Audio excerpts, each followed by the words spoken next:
All right, what up, YouTube? It's the Night Saint here, back with another video. This video is gonna be about As a Man Thinketh by James Allen. This is not like the full version of the book. This is like a little small version of the book I bought a couple years ago when I was young.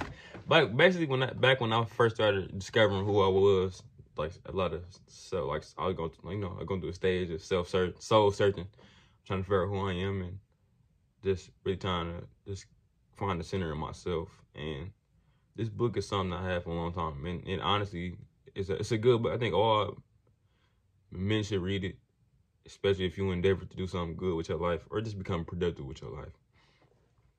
It has a lot of like baseline principles I think that a lot of people should understand. I think people should read it, period, but I think it's especially good for like young men growing up and understanding like how your mind is really like the creator of your reality. Like, your mind really creates your reality, you know. It's underlined, it's like a spiritual book in a way. It's very spiritual. And I really like it. I was just rereading it and I'm like, dang, I should do a video on these. Like a video just going through all the book. Of course it's small. I think it's really just summaries and just the main, like, the main points from each chapter. But I know I listened to the audiobook before, but this book helped me take leaps and bounds and like understanding myself and understanding like how the brain works and how thought works, you know. So I'm gonna go through. It's gonna be 4 parts to this video. First chapter is gonna be about I believe it's thought and character. Thought and character, yeah.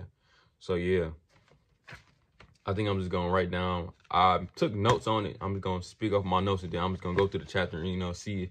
Like I said, of course, speak about all the notes that I took down and that type of stuff, and then also just had a point, like just quote like all my favorite like quotes in it, because I ain't gonna lie, I got a lot of it has a lot of quotables in it that's like it make you think.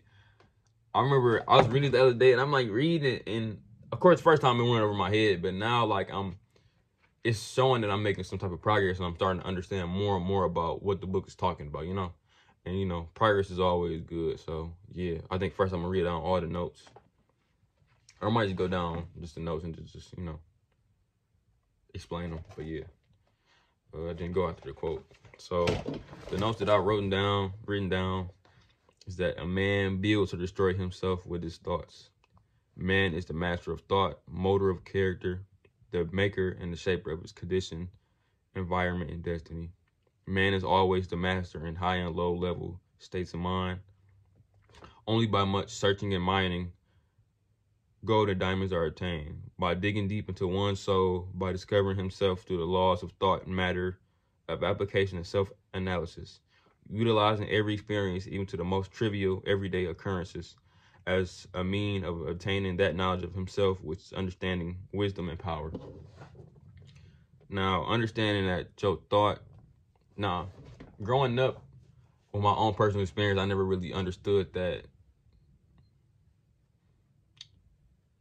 people don't understand how powerful their thoughts are, you know. Even with myself, is a lot of how my life is not. You can usually trace your thoughts back to a certain point in time, or just your actions, period. You can usually trace your actions through a thought that you had at a certain point in time. And in the book, they even talk about that as well, is that no bad thought or good thought just popped up spontaneously happened. It always been planted in your mind and is just waiting for a time to manifest, you know?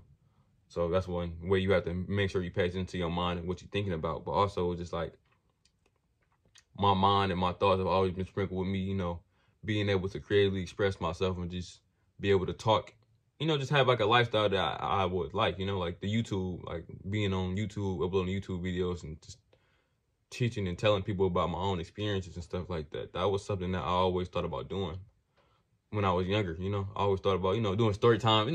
Of course, back then I was doing gaming videos, but I was like, oh yeah, I want to do some story time videos. But eventually, when I got to start to understand myself and more of my intellectual side, I started to understand like, okay, yeah, maybe I am supposed to be,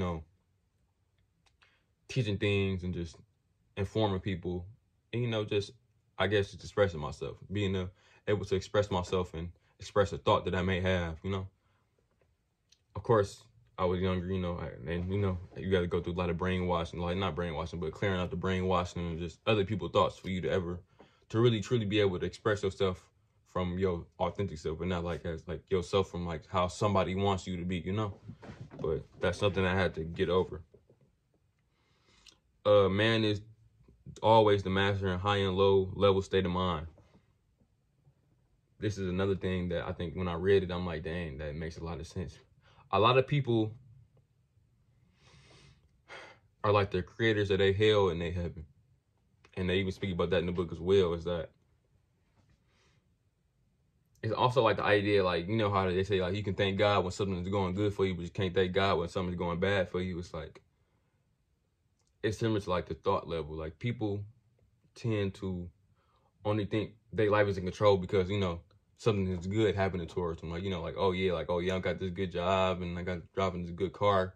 And then they like to drop the responsibility of, let's say, how negative their life may be at a certain point in time because of outside forces, but in reality, it's really themselves causing it on themselves, you know?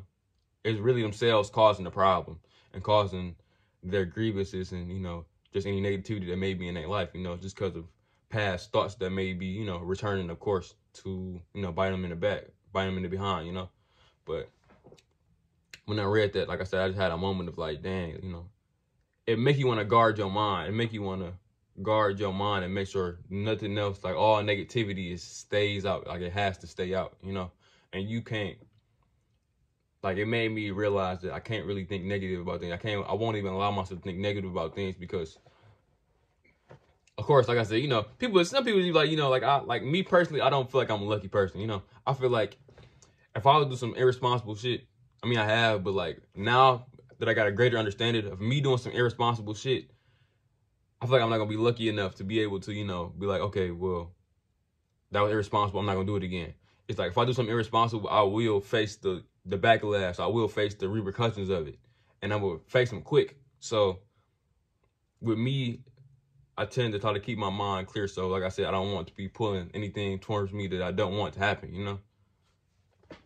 And of course, you know, life is gonna do whatever it's gonna do. But like I said, I'm trying to make sure that I'm good at my own standing, so I'm not attracting anything I don't want, you know. The next quote is, only by much searching, mining, are gold or diamonds obtained by digging into the one's soul, by discovering himself through laws of thought, matter application, and self-analysis. The idea of you really understanding and starting to really discover yourself is you have to really take time to really, it's a hard work. It's hard work. You can't expect somebody to give you a pat on the back. That's something I had to understand about myself, is that, of course, I'm a loner. Well, not a loner, but like, you know, I was always introverted. I always tended to be by myself. And, you know, of course, people see you change, but that's just, you know, you can't expect people to like, oh yeah, good job, you know? Like you can't expect somebody to praise you for you doing what you're supposed to be doing, you know?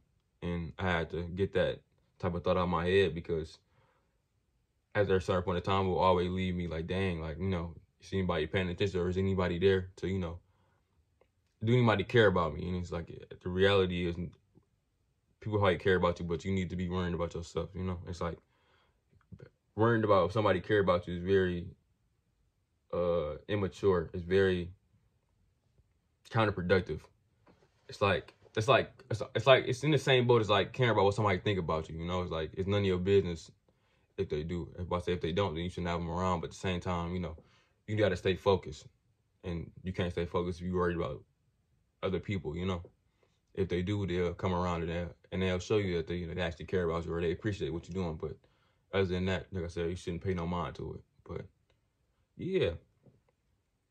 But it takes a lot of self-discovery. It takes a lot of alone time. It takes a lot of good self-analysis where you got to hop out your character. You got to hop out your avatar and your character and just be like, you know, you got to look at it as the observer.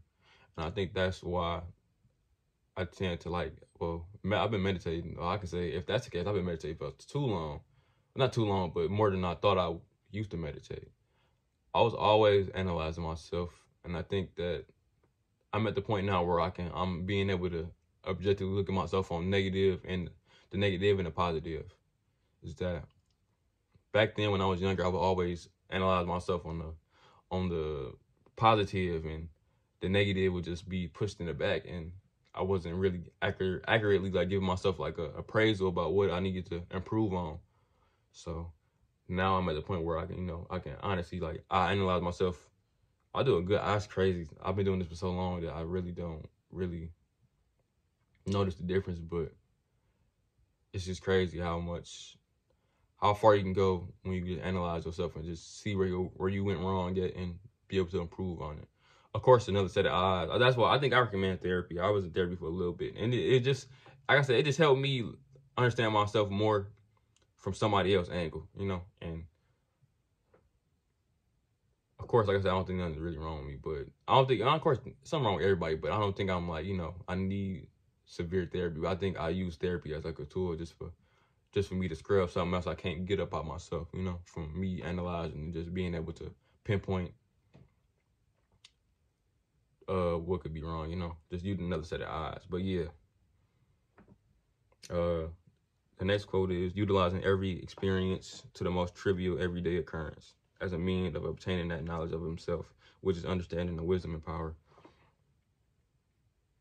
It's like interaction with people. I tend to watch how I interact with people, especially when I be at work and just dealing with just customers and stuff like that. People often, like I said, your interaction with people often tell something about yourself. Like, one thing I noticed I would do a lot is, let's say if I work at a store, right? And I would basically, let's say we don't have nothing in the store right now. I don't apologize to customers, but I feel the need to explain myself to them. Like, like, I feel like they need to bend over back for them, like bend over all types of ways for them. And it's like, when I start understanding myself more, and I understand myself more, but start getting some more respect for myself, it's like, why am I trying to explain to somebody that, for one, they don't care? And like I said, it's really not a solution to it, Like, let's say that we don't have something. I tell them that we don't have it.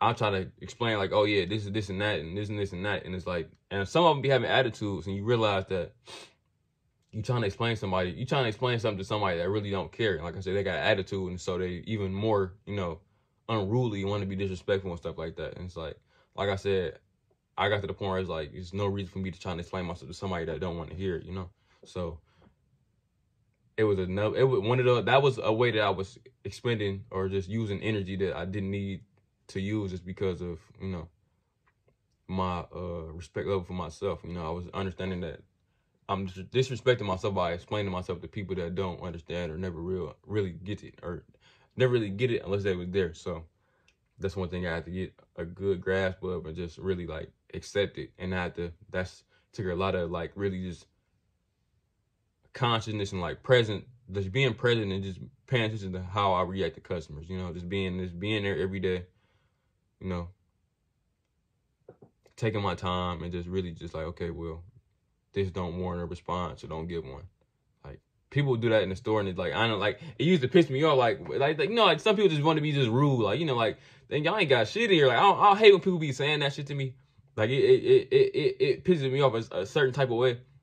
Again, we don't have shit in here, but it's like, for one, like I said, you already know what's going on right now. Hey, nobody want to work. So the fact that you coming to me and you sending all that energy to me, like, y'all ain't got shit in here, like I'm running the store or something, is bizarre to me. But hey, I had to get over that, and like I said, I did. But of course, there's still got a little part of me that it be pissing me off. But for the most part, now, like I said, I just walk away, and just let them deal with whatever they're gonna deal with. But a lot of that, when you improve it, it just takes a lot of awareness and a lot of presence. You really have to be here, and you can't, like, send your mind somewhere else while you physically just got to deal with it. It's like you have to take everything and just, take everything and just be aware and just, mentally respond. So yeah. Thank y'all for watching the video. This is the part 1, thought and character. Probably gonna have the next one out tomorrow. So yeah, like, comment, subscribe, and thank you.